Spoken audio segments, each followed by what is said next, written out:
এই ছেলাই, এইখানে ভিক্ষা দেওয়া হয় না, এটা একটা ক্লাসরুম। তোমার যদি ভিক্ষা নিতেই হয় তুমি নিচে ওয়েট করো, যাও, সবাই কেউ তোমাকে সাহায্য করে যাবে। ক্লাসরুমে বাধা দিও না, যাও যাও। চাঁদনি বাদ দে না, বেচারা শখ করে আসছে, ওরে অপমান করিস না। এই 20টা টাকা দিয়ে দে না ওরে। তুমি 20টা টাকা নিয়ে নিচে চলে যাও।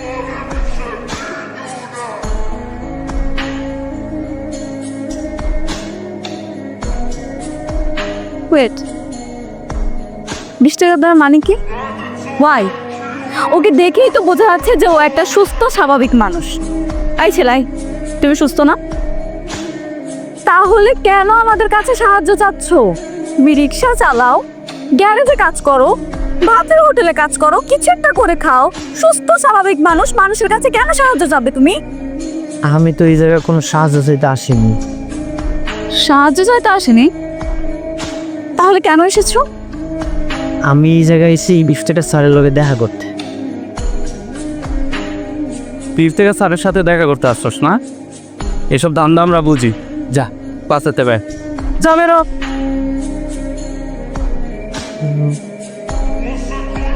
আর দেখিস কেমন স্যান্ডেল পরে চলে আসে ক্লাসের মধ্যে।